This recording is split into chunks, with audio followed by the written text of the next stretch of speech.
हाँ भाई, आगे का पॉइंट है अपना RH कारक। RH कारक करीबन 417 एमिनो अम्ल का बना हुआ होता है। सबसे पहले RH कारक की मक्काकर रिसर्च नामक बंदर में खोज की गई थी। ये प्रोटीन मानव की रक्त कणिकाओं की सतह पर भी पाया जाता है। ये प्रोटीन कहाँ पर पाया जाता है? मानव की रक्त कणिकाओं की सतह पर भी पाया जाता है। जो RH हम फैक्टर की बात कर रहे हैं, RH कारक 417 एमिनो अम्लों का प्रोटीन का बना होता है, जिसकी खोज मक्काकर रिसर्च नामक बंदर में की गई थी।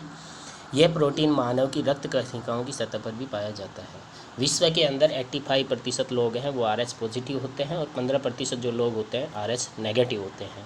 अब मानव में 5 प्रकार के RH कारक पाए जाते हैं। जैसे 5 प्रकार की प्रतिरक्षी पड़ी थी, वैसे ही 5 प्रकार के RH कारक होते हैं।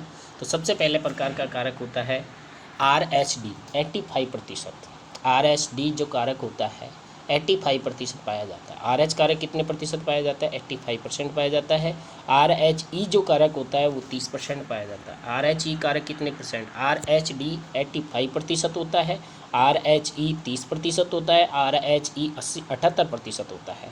RHC और RHC यानी 4 ही होते हैं, RHD, RHE, RHE, RHC, RHC। तो RHD 85% होता है, RHE 38% होता है, RH छोटी ई 78% होता है, RHC 80% होता है, RHC 80% होता है।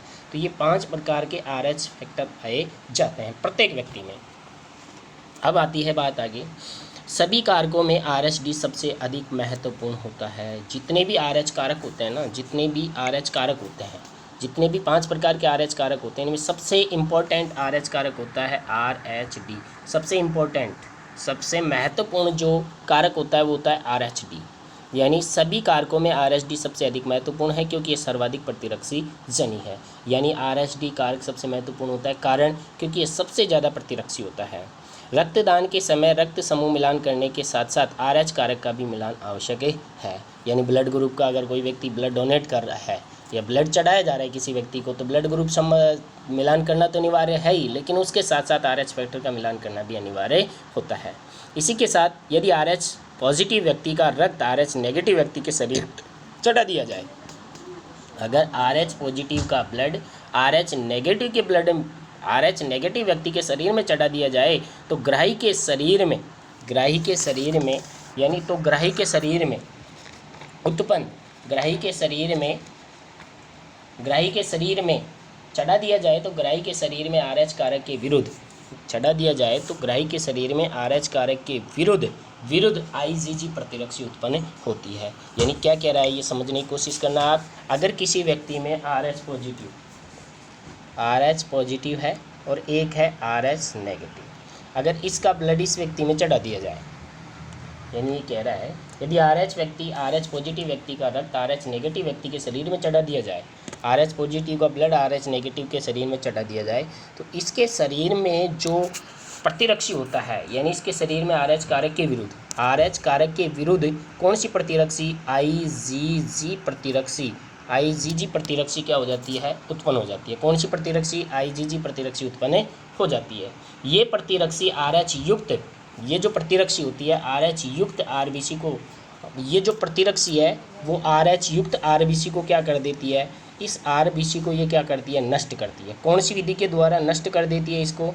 कौन सी विधि के द्वारा? रुधिर संवहन विधि के द्वारा ये क्या कर देती है? RBC को नष्ट कर देती है।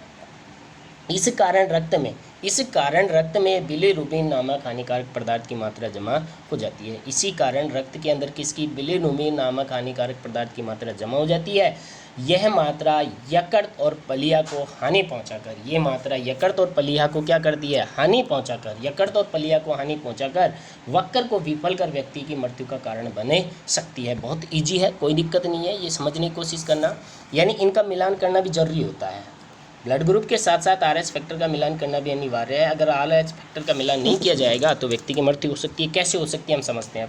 अगर किसी व्यक्ति का ब्लड ग्रुप RH पॉजिटिव है और एक व्यक्ति RH नेगेटिव है, और RH नेगेटिव के अंदर अगर RH पॉजिटिव का ब्लड चढ़ा दिया जाएगा तो RH के अंदर जो RBC होती है उसके विरुद्ध IgG प्रतिरक्षी उत्पन्न हो जाएगी। IgG प्रतिरक्षी उत्पन्न होगी। ये IgG प्रतिरक्षी RH फैक्टर के ऊपर RBC की सतह पर उपस्थित RH जो कारक होता है, RH कारक होता ही नहीं। RH युक्त आरबीसी को, ये RH युक्त आरबीसी को क्या कर देगी, नष्ट कर देगी। कौन सी विधि के द्वारा, रुधिर समूहन विधि के द्वारा नष्ट कर देगी, रुधिर समूहन विधि के द्वारा नष्ट कर देगी। इस कारण रक्त में बिलीरुबिन नामक हानिकारक मात्रा, बिलीरुबिन नामक हानिकारक पदार्थ की मात्रा जमा हो जाती है, जो क्या करती है, यकृत और पलीहा, जो मात्रा यकृत और पलिया को हानि पहुंचाकर वक्र को क्या कर देती है, विफल कर देती है, जिससे व्यक्ति की मृत्यु का कारण बन जाता है, यानी लिवर डैमेज हो जाता है। तो फिर से समझ लो आप एक बार, ये इंपॉर्टेंट बात है। अगर किसी व्यक्ति में RH पॉजिटिव का ब्लड RH नेगेटिव में चढ़ा दिया जाएगा, RH पॉजिटिव का ब्लड RH नेगेटिव में चढ़ा दिया जाएगा, तो RH नेगेटिव में चढ़ा दिया जाएगा तो ग्राही के शरीर में, यानी RH नेगेटिव के शरीर में RH कारक के विरुद्ध, इसके विरुद्ध IgG प्रतिरक्षी उत्पन्न हो जाएगी। ये IgG प्रतिरक्षी RBC को रुधिर संवहन विधि के द्वारा नष्ट कर देगी।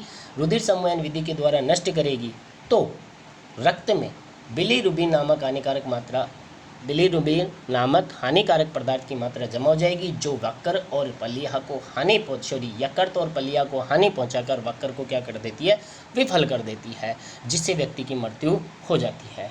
चलो कल पढ़ेंगे और